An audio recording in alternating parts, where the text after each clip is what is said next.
Okay. Hello, everyone. Thank you for joining our session, Non-Traditional Populations and Virtual Communities for Online Students.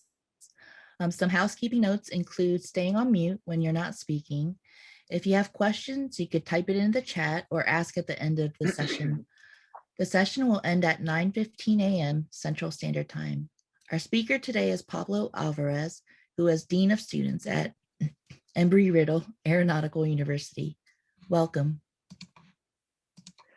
Hello, everyone. Welcome. As Angela mentioned, my name is Pablo Alvarez, and I'm very happy to be here today to share with you some information regarding just supporting non-traditional students. So a little bit about myself, as Angela said, I am the Dean of Students for Embry-Riddle Aeronautical University's worldwide campus. I'm also adjunct faculty with the institution and teach fundamentals of aeronautical science. I've been with Embry-Riddle for about 13 years. If you include my time as a student, it adds up to a little over 15 years, and have served in a variety of capacities and functions. A big part of them was in the admissions and enrollment division. Embry-Riddle, for those of you who aren't familiar with it, is a university that specializes heavily in aviation and aerospace studies. We have 3 entities, 2 residential campuses, one in Daytona Beach, Florida, one in Prescott, Arizona, and then worldwide online. Based and headquartered out of Daytona Beach also, and where I work. At the moment, with the pandemic, I am working from my home in Orlando, Florida, where I live. And yeah, I look forward to sharing some information with you. Before I do begin, I do want to discuss kind of the description for this particular session. I was supposed to be co-hosting with Sarah Price from the University of Kentucky. I learned this weekend that Sarah is no longer at the University of Kentucky and sent her regrets that she wouldn't be able to participate. So knowing that, I did go through the description to do my best to make sure that I covered as many of the topics as possible. Admittedly, I will be able to cover most of them, but there are 2 sections that I will, that the presentation will not cover. And I'm sharing this now to set expectations. We'll definitely discuss supporting of non-traditional students in the higher education environment. That'll include both military and civilian. I will not be discussing topics necessarily speaking to recruitment and retention, although some of the things that you'll see can speak to that. And then I also won't be discussing student learning communities, although I will touch a little bit on what Embry-Riddle Worldwide is doing to try to create a sense of community. Everything else, I believe that the presentation will thoroughly cover to the best of my ability. So with that said, we'll go ahead and get started. And as Angela mentioned, if you have any questions at any point in time, jot them down, and I'll do my best to allow some time afterwards for all the questions that you have. And of course, if we run out of time, I'll make myself available after this presentation if you'd like to contact me with questions. So before I begin, I want to talk about the concept of a Dean of Students office for predominantly online, non-traditional civilian and military students.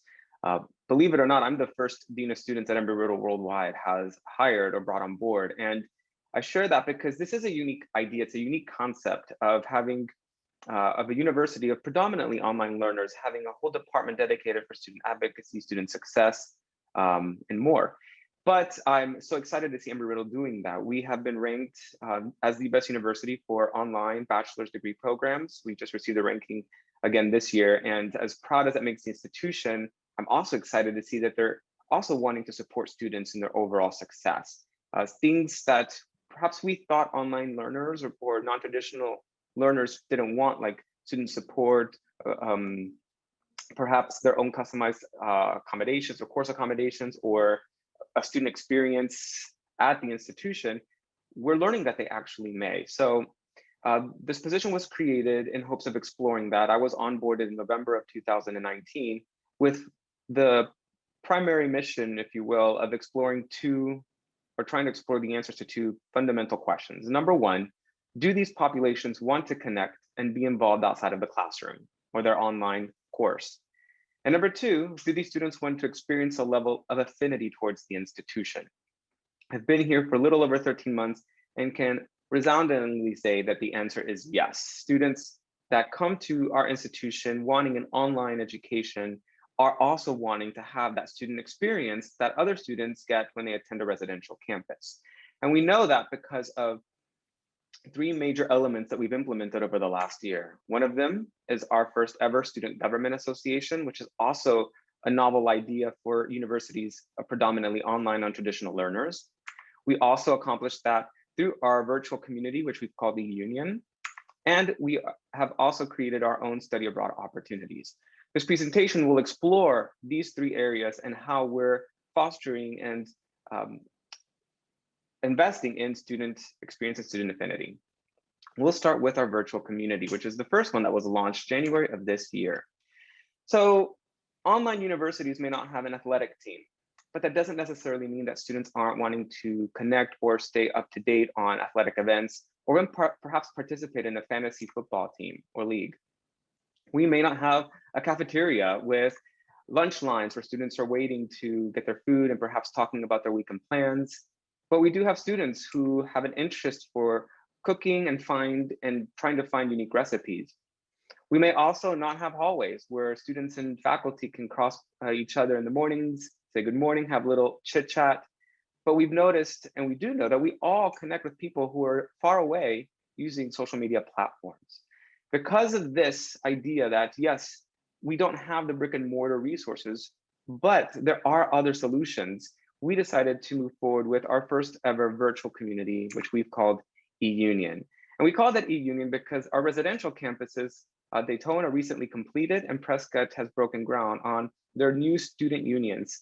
And having been to the student union at the Daytona campus, I can tell you there's such a great vibe and buzz there. It's a place where students go to eat, to unwind, to do homework. Faculty also go there for the same purposes of getting food or connecting perhaps with students.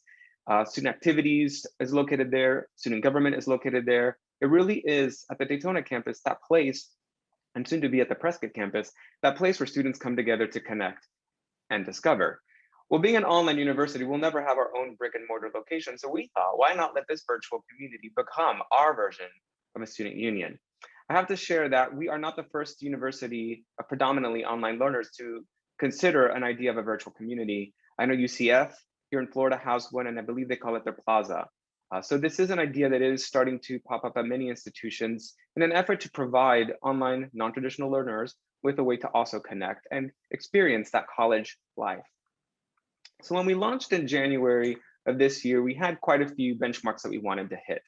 The first part was getting students to create an account and to join, and then educate the community on what the platform would be. And admittedly, when we started this, we used it just for informational purposes. So if there was an event going on, or if you wanted to share information, eUnion was a place we were encouraging students, faculty, and staff to post things and to get the word out, if you will, through the platform. However, when we launched this, we knew from the very beginning we didn't want it to be just that. We eventually wanted it to be something greater. And those are the next step that you'll see. So product updates, once we established the virtual community and we educated our students, faculty, and staff on it, we noticed pretty quickly already some features that needed to be updated and corrected. So we implemented those. And that was such a key moment because then it allowed us to bring in the enrollment division of it. We wanted accepted students to also join this community and see that at Embry-Riddle, even though we do offer online programs, we also have a place for you to connect if that's something that interests you. We're now in the final two stages, engagement and ultimately culture of gathering, which is where I hope to be soon. I want eUnion to be a place where students think of it as the place to go to be connected, to get involved, to meet people, to experience that college experience that you can't get necessarily on an online platform, but you do get at the residential locations. We're not at the culture of gathering yet. As I said, we just launched this, January of last year. I said January of this year. Can't believe it already in February. January of 2020, we launched our eUnion community. So right now we're engagement. Now that we've established it, we've educated the community, and we have a very strong audience, we're trying to find ways to engage them. And the ways that we've done that are varied. One of the biggest ones that we've done, though, is posting events on there for students. One of the most recent ones are trivia nights.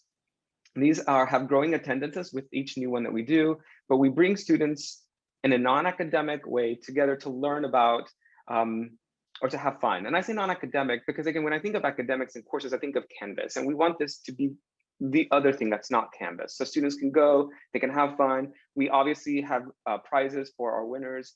We also took a bit of a risk and actually allowed students to turn camera and audio on. And we've had such great success with that. Students are hopping on, asking questions, they're laughing, they're making jokes. If a question was too simple or if a simple question most students got wrong, they're making comments about it. And it may seem simple, but it's truly the first time that Embry-Riddle Aeronautical University worldwide has had students from across the globe coming together for half an hour or an hour to just be in a place, laughing, sharing, talking about our passions and our interests. Aviation being one of them. I have to say this was one of the fun trivia nights we did. Wouldn't necessarily say, I take that back. I'm a total nerd for aviation things, and I didn't think that was a thing until I started pointing out airplanes to my friends and saying, "Oh, look at the Boeing 737 NG with sharklets." And when you don't get many laughs, you realize, "Oh, this must be something that I only noticed." But when you come to Embry-Riddle, there's definitely a sense of community around that passion for aviation, which we're trying to tap into, because we do believe that that common ground of aviation and aerospace in itself brings us together as a community. It's something we're really passionate about.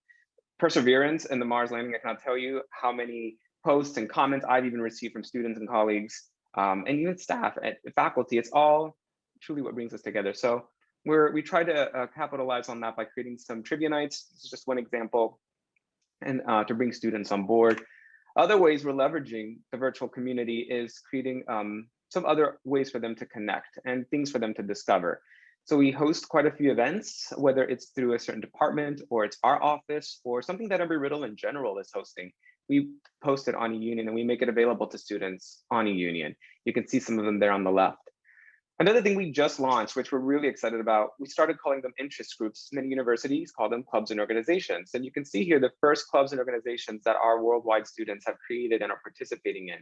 This is also a novel idea that we were unsure if students would be interested in getting this involved in a university that focuses predominantly on online education. And boy, were we surprised to see the contrary. Students do want to connect, they do want to get involved.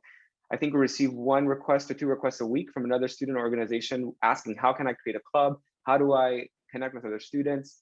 And we're also creating opportunities for maybe those students who haven't considered it to potentially consider creating an interest groups. One of the more recent ideas that we have include for students who like to cook or like finding unique recipes, doing an event where we moderate it and bring together 10 students or so, not a large group. We partner with a company that actually will provide and ship them the ingredients for a meal.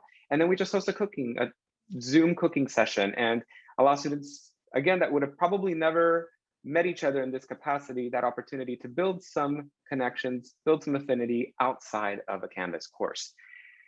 As I mentioned earlier, mirrors a lot of our social media sites. So you'll see on there, we each have profiles.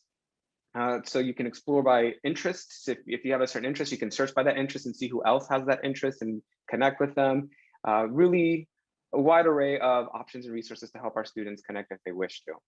The last part that you see on there that we're working on is our communities. So we learned that students have reported back that if they only knew they had a classmate or another Embry-Riddle peer within a certain radius of them, that they would love to connect with them, meet with them at a coffee shop, perhaps do some homework together, study together. So we're creating community groups based on localized regions. So we're hoping to launch that soon, where students, if they are interested in that, again, and we believe that they are, and I actually have a very important piece of information that I'll share that validated this concept or idea for us. But if they are interested, there will be a way for them to connect and do so as well. So this is the virtual community branch of what we're doing to hope to bring together a community of global learners kind of in one place or under one area to connect. The other big thing that we launched for engaging is our Student Government Association. This was such a fun project. It was a lot of work, admittedly, but it was a lot of fun also to do. So our Board of Trustees had actually chartered creating a Student Government Association for our students years ago.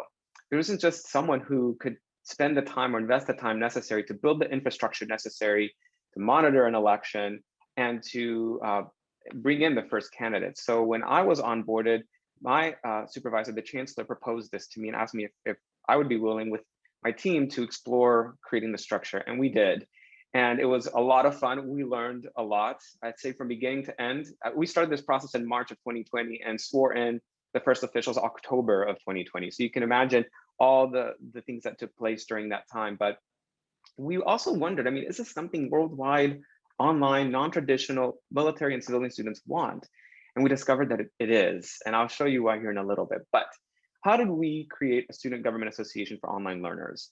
It was a lot of research and a lot of questions and answering questions. We found that there were very few, if I say few, I couldn't find a single online focused university that had a student government association. Everywhere I looked, it was at residential institutions. So creating our own student government that in our own organization that would meet the needs of our students was a very novel idea, and one that my office took with a lot of challenge, a lot of excitement to attend and address the challenges. So the first two things we did agree that had to be created were two important documents. One of them, a constitution, or just a description of what is this organization? What is their purpose? What are they doing? Why? And then once we figured that part out, we then spent time creating what we call vacancy guidelines. So once we know what this organization is, how are we going to go about filling these positions? And these two documents alone took a significant amount of time, probably the largest amount of time to put together and to build. You can see on there, I said I started March. This was my first draft that I made in May. We ultimately had a final draft come July. And it was fine. We knew that we would be making changes. Once we informed the university community and we received some questions, we started learning, wow, we didn't really address that. That's a great question. We didn't address that topic. So it really helped to know that this took time and to make sure that the documents were living and that they could evolve, which they did and still are, believe it or not, as I'm speaking with you now. But the Constitution identified, first of all, their purpose, the recognition, the grant of power that the board is giving them, the ability to exist, and then what are the positions? What will the executive branch look like? What will the student representation potentially look like? And this was challenging because we wanted to provide structure, but we didn't want to dictate everything. We wanted the newly elected officials to come in and review and provide their input and weigh in. In fact, we went forward with an election with an unratified constitution. We provided the document. We said, this is what will guide our processes. But once you elect your first government officials, they can hold a vote and say, we support this constitution or we don't. And we did successfully ratify the constitution end of October once the elected officials were sworn in. The vacancy guidelines was also important. We asked ourselves questions like, if a student is struggling academically, should they be focusing on student government or should they focus on their academics? At Worldwide, we don't have semester terms. We have a new term that happens every month. Some terms last over 9 weeks. So what do we identify as proper representation of students? Is it somebody who takes one course over the entire year? Is it somebody who shows persistence, which is kind of what we went for? What does that look like? So there were a lot of unknown questions, but I found it very exciting to explore them and provide some structure. And I'm spending a lot of time on this because we spent a lot of time on it. But once we got all of this together, and I can't underscore how important this is, it made the remaining several months so much easier because as we were doing the marketing, as we were campaigning, as we were promoting the elections, as we were promoting applications for positions and vacancies, every single question or topic or incident that came up we were able to solve it and provide resolution with these two documents. So it made things fair, it made things transparent. And I will say if this is something, if you work for an online university and it's something you're exploring, these two documents will make the remaining process so much easier. So I do want to ask that you indulge me a little bit because once we did get everything together, we put together our promotional video with the hopes that students at Embry-Riddle Worldwide would listen and maybe be interested. We put a lot of work in not knowing. Again, most places you turn, you get the default response of online students just want to come, get their degree, get a promotion, go on to the next step. And we were pushing an envelope of maybe that's not true. Maybe students do want to connect. They do want to take advantage of student representation. They do want these things. And I'll show you one of the results that we got when actually some of the results from the ballots. But this next video, and I'm going to ask for some of you to give me like a thumbs up if you hear the audio when it goes on, just so I know that you can hear it. But it's a short 1 minute, 1 minute and a half video that we share with our students promoting our first ever student government association. Although this has been a challenging time for all of us, I want you to know that everyone here at Embry-Riddle has been working hard to ensure you are getting the best educational experience we can offer. That's why I am proud to announce the creation of Student Government Association for the Worldwide Campus. The time has come for your voice to be heard at the highest levels of influence. At the Worldwide Campus, we are workers, we are professionals, we are students, and we are ready. Ready to learn, ready to grow, and now, ready to be heard. We will soon have our own SGA with a constitution that supports academic success and the financial leverage to turn ideas into action. As the first official act, students will elect an SGA president, vice president, and treasurer. The rules on how to apply for office and more are detailed in the vacancy guidelines that will soon be emailed to everyone. Thanks to a $5 fee that will be collected, your SGA will have unique financial leverage and power. This money will go entirely to your SGA and be used by you, for you. Never has been a more exciting time to be a student and to be involved. And our first at Student Government Association offers the perfect opportunity. Will the pioneer in this historic moment be you? So we launched this video August of 2020, and within a month received already 4 times the applications that we were expecting. And it was so validating, so exciting to see that in fact students were interested. We then conducted a series of interviews with our students. My name is Michael Lopez. And hopefully the audio is not too loud in the background. I left it on kind of as back noise, but we interviewed candidates via Zoom, had a chance to meet them all, which was also exciting to see students from all over the world, and currently I'm a graduate and student get to know them a little bit more, University, again, outside of the classroom. Running for SGA president. My name is Laura Molano. I'm sharing with you here the 3 candidates that actually won the election. For the position of vice president. On the left, you have Michael. He is our treasurer. He's from Oahu. In the middle, you have Jamarius Reed. He's our SGA president. Michael's our treasurer. Jamarius is from North Carolina. And the third candidate that you saw is Laura Molano. She is from Colombia, and she is attending our Miami campus. And what I loved about this is, again, we brought together students from around the world, interview students from around the world, and we're able to bring and create our first student government executive branch that truly represents our students from across the globe. It's been very exciting to be a part of this experience and journey. How did they campaign? We did allow them to obviously do their own campaigns, and we used eUnion, our virtual community, to do so. It was a platform where all the candidates, once vetted, we had a vetting process and an interview process. And then once they completed that, they were given something known as campaigning status. And through campaigning status, we limited how much money they could spend, but we made available to them the eUnion community. And we noticed a dramatic increase in participation and activity on the virtual community platform just from the campaigning alone. Students used it and leveraged it. We used a Student Government Association page or site within our virtual community to host everything and to house everything, and ultimately to host the election. That's the next thing I want to show you. So we created 2 sets of forms because, again, being a community of global learners, there's not really a place to go and get information. So we obviously made everything electronic, the application being one of them, which is what you see on the left. And on the right is the election ballot, which we made available through eUnion. Again, pushing students to our community and making it that place of gathering and engaging. So we created the election ballots. Students were able to vote and elect their officials. We did this with incredible success, also having a greater turnout in voters than we ever expected or anticipated. It was this whole process, I know I've said it a few times, but it was remarkably encouraging. And I know I said this word a lot, but validating also. Are we headed down the right path? Are we exploring something that's meaningful and that students actually want? When I say students, again, I'm speaking of non-traditional adult learners, civilian and military students. Is this something that they want? And through this entire experience, we've learned that they have. And in fact, on this particular ballot, I decided to add a final question, wondering if students would answer it. And it's this one that you see on your screen. I would like to be contacted on ways to get involved with student government.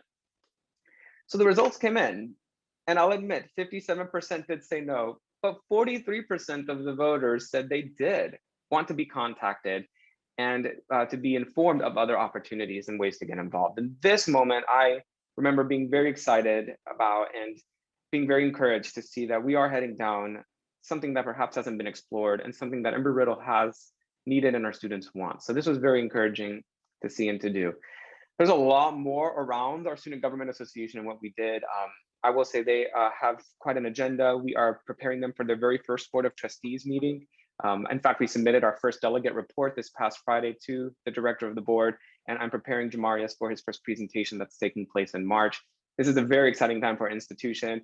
We are getting and fielding student questions and it's so interesting because even as Dean of Students and having a place for grievances, we're noticing already that the grievances that come into our office are different from those going to the elected officials, which I've always known. I've always argued that students speak differently to students. You can be a staff member, you can be a strong advocate for student success, but at the end of the day, there's a special bonding connection between students. So we're very excited to see students reaching out to us, reaching out to their student government, asking for help, asking for support, students from all over the globe. And they're doing their best to build a plan and an infrastructure that will hopefully meet those needs. We're winding down here. I have my last final few slides, but the last thing that you remembered when I said, absolutely, yes, students want to get involved. The third thing that's confirmed or validated that for us is our study abroad. So we have students abroad. Why would you consider doing a study abroad? Well, we learned that obviously there are abroad, but there's a particular experience that you get when you do explore another country, explore another region.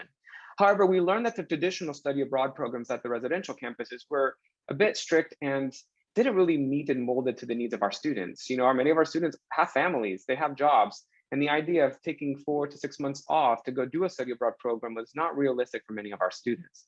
So we partnered with our College of Business and created our very first study abroad programs, this one being in Berlin and Prague. This one, what's unique about this program and different from the residential campuses is that it's not 4 months, it actually maxes at 2 weeks. Still a 9-week course that they still have, so when they come back, they still have coursework to do. However, the study abroad portion of it, the face-to-face required time is completed during that 2-week period. We have noticed a lot of interest from our students, not only that are abroad, but even here in the US and our Asia campus as well want interest in this. We're also partnering with industries at these locations to help give students real world experience. We reduced barriers by reducing the fees needed to apply for these positions, reducing a lot of monies that were collected, again, because of the residential campuses and that cohort and audience, and those students being younger, perhaps not employed. There's different procedures and protocols and securities to safeguard these events. We reduced those for our learners who are working, who are in a different category. We also provided a lot of flexibility, whereas the residential campuses need to know by the definitive dates. We offered more of a tiered cancellation program. We know that our learners have lives, things can come up, and we wanted them to know, hey, you can explore and pursue this option, but know that there is some flexibility should your plans change and should you not be able to attend. We're also offering premier programs. So I don't know how well familiar you are with study abroad programs at many residential locations, but rarely do students get their own hotel room. It's usually partnered up with somebody. A lot of those elements that adult learners are used to, you start like having roommates, you start having smaller group or communities that you have to be with. There's a lot of things that perhaps didn't meet the needs of our students. So we created a study abroad premiere where students can participate in a very small group. I think we capped this one. The one that we're doing now is in Amsterdam. We've capped it at no more than 6 students. Each student gets their own room. They're allowed to bring family at their own cost, obviously. And this one, we've partnered with a university in Amsterdam that has been sponsored by ICAO, the International Civil Aviation Organization, to problem solve the current ICAO situation. So our students are going to be a part of a team from students all over the world that will be going to Amsterdam to solve this particular problem, to provide ICAO with possible solutions. In case you're curious, the problem is regarding the 737 aircraft. We all know the 737 MAX that Boeing had that issue with. Boeing has made incredible progress in adapting and re-engineering that aircraft to the point where a lot of European companies have already made purchase requests for the new Boeing 737 MAX to replace many European Boeing 737 NG aircraft, which are not fuel efficient by any stretch of the word, whereas the 737 MAX is incredibly fuel efficient. ICAO's concern is that traditionally, when European countries buy newer equipment from Airbus or Boeing, these older aircraft then get sold to countries who perhaps can't afford these newer models. And ICAO is trying to avoid that because the whole purpose of removing the NG models is to protect our planet, reduce emissions, and create a more sustainable atmosphere. And selling these aircraft to another country for use will kind of defeat that purpose. So the problem is, what do you do with hundreds of airplanes that can't fly or shouldn't fly? You don't want to put them in a graveyard desert, which is many countries have. We have that also, where just airplanes go to a desert and just sit there for the rest of their lives. And you don't want other countries to purchase them. So it's a fun problem. We were selected by this university in Amsterdam, and we're hoping to send up to 6 students to go out from any of our campuses, which is also unique for the record. We're not making study abroad worldwide opportunities just for worldwide students. We're making them available to all of Embry-Riddle. And we're noticing that even residential students are opting for a shorter study abroad experience to get the cultural, to get the experiences you get from a study abroad during a shorter period or time. And then this is my final slide, just on how else do we support non-traditional students? And I do think a lot of these things can speak maybe a little to enrollment, but certainly to retention. So we have a career service department, and we stay pretty busy. A lot of our students do come to Embry-Riddle Worldwide with the option or the hopes of transitioning from a military to civilian career. And there's a big learning curve with those students. So we are here to help them with everything from critiquing their resume, doing the mock interviews, helping them find jobs even. We also partnered with the workforce recruitment program because we do have students with documented disabilities. Being a community of predominantly online learners and military students transitioning to civilian, I think half of our student population is military. We have a wide array of students with documented disabilities. And the workforce recruitment program, if you're accepted into the program, it's a federal program, our students can actually bypass the interview with these federal agencies. So if a federal agency or company needs employees, they can go to the workforce recruitment program and see these pre-vetted students and hire them without going to the interview, because statistically, students with documented disabilities tend to underperform during interviews. So this is a great initiative the government started to provide accessibility to this population and audience.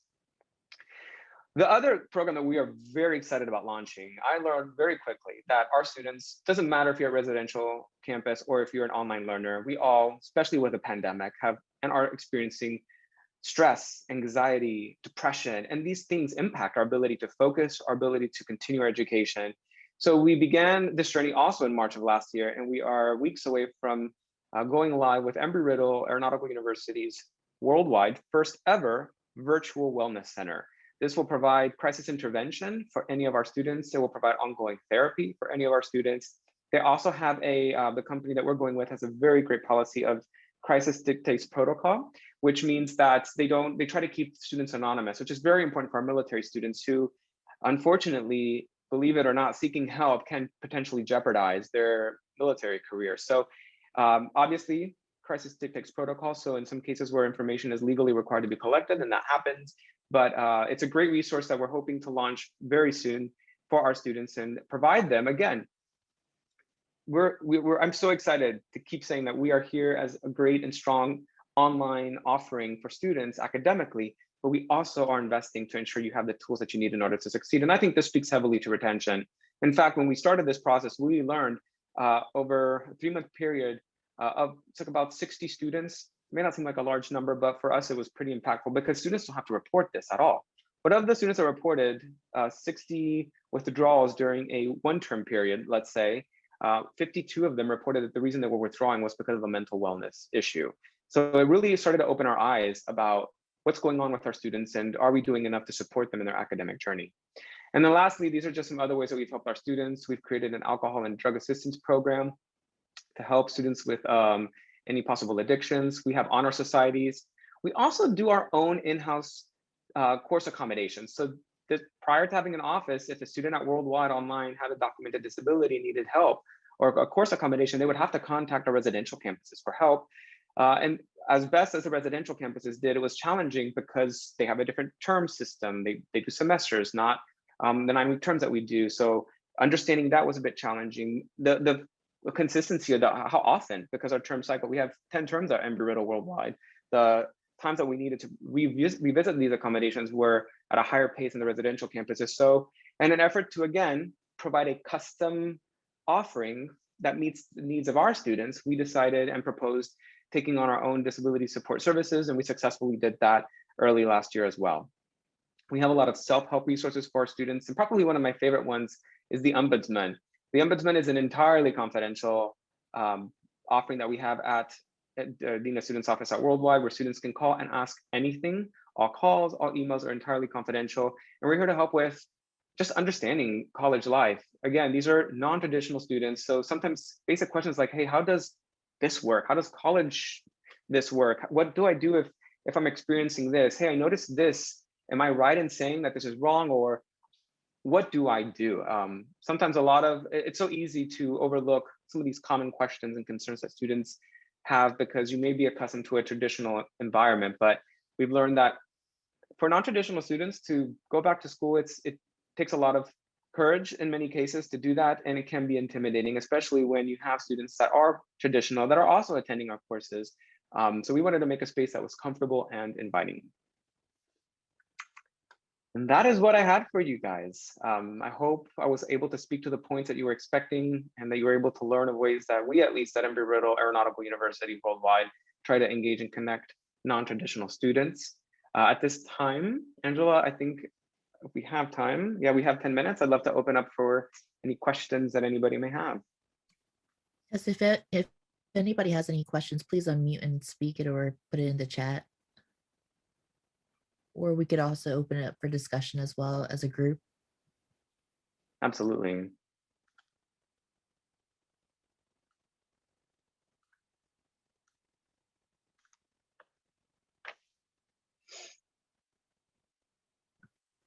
I have a question. Yes, I was just Carrie. wondering how you, I guess, increase participation in these events that you do with online students. Is your primary mode of communication email, social media, or how did you see the best results with what line of communication? That's a great question. So we've done email. So eUnion, our virtual community, has a notification option that we really encourage students to turn on. We use it carefully because we don't want constant notifications, but we've noticed better results with the notifications in eUnion versus traditional email.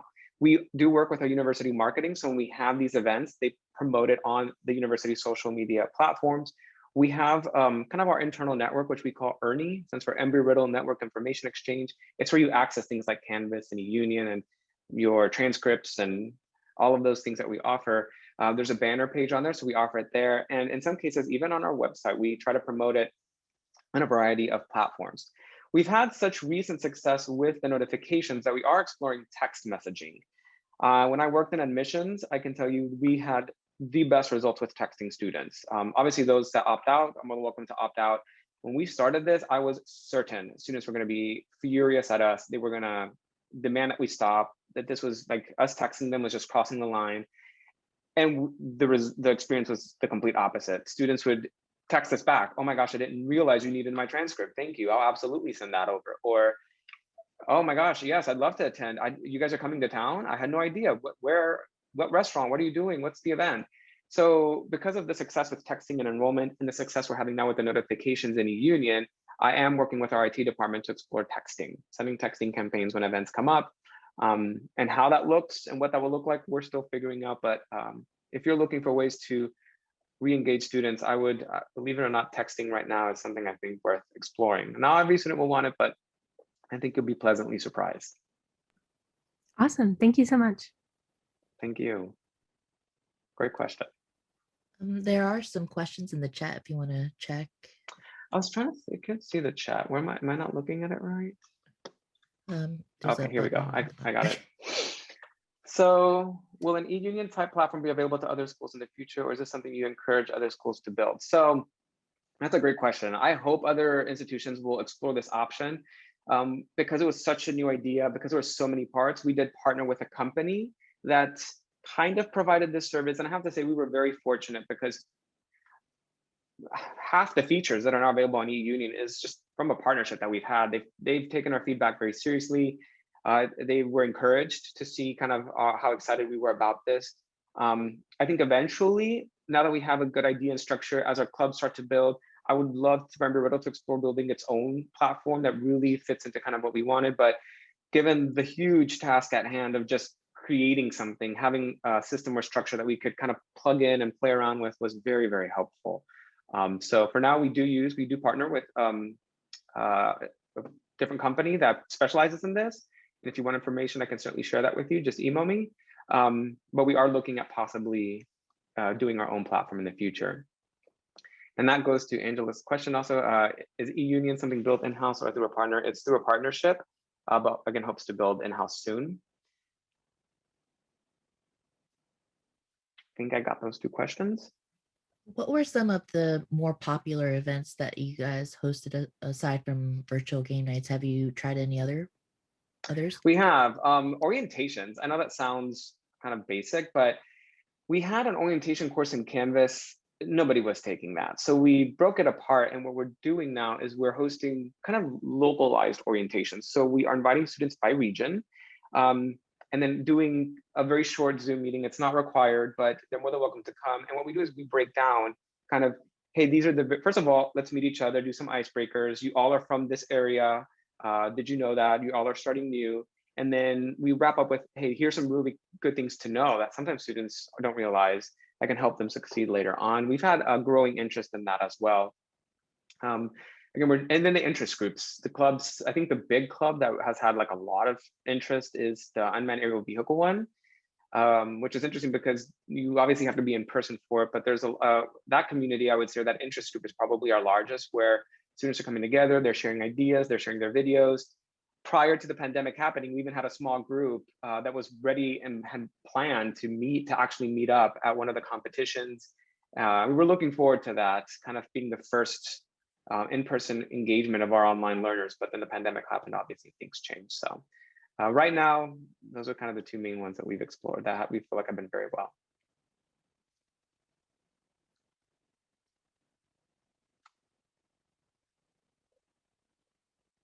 Any other questions?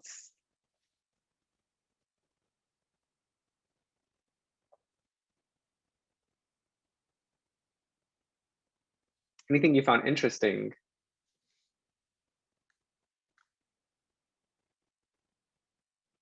How did you decide what company to partner with? So if I confess to you, this actually was decided prior to me beginning. I came in, the idea of the virtual community, the idea of having a dean of students started, followed by the idea of creating a virtual community, and then I was onboarded. And by that time, the company selection had already taken place. I can research that. I wouldn't necessarily know.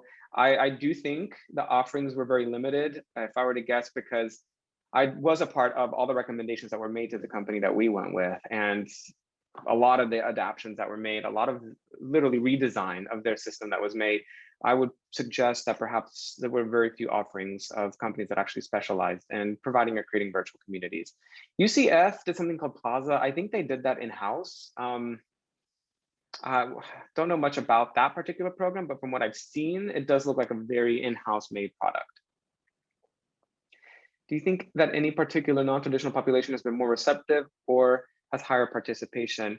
That's a great question. And the answer is civilian. Military students, they have a lot going on, although we have had interest. In fact, when we did the SG applications, 2 of the students that applied for positions were in the military. One was based out of the United Kingdom and the other one was based in Texas.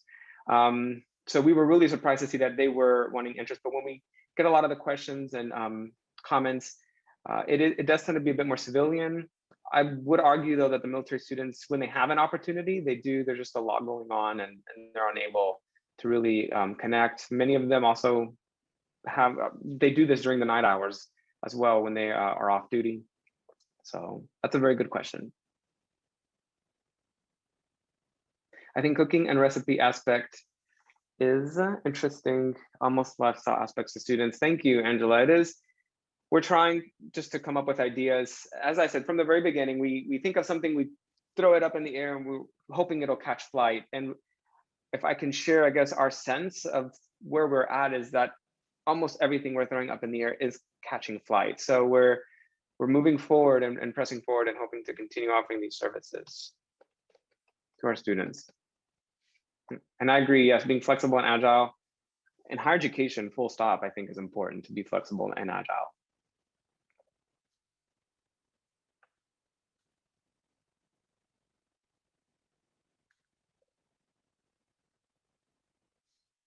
All right, it does look like we're almost at time. So again, thank you all for choosing this this series or this session. I really appreciate you giving me some time out of your morning to share with you what we're doing at Embry-Riddle.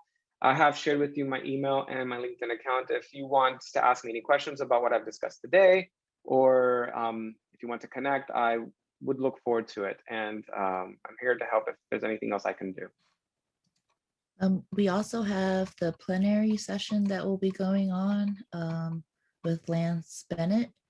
That will begin at 10 a.m. Central Standard Time. And then the next large meeting is of course, there's the registrar or the admissions forum.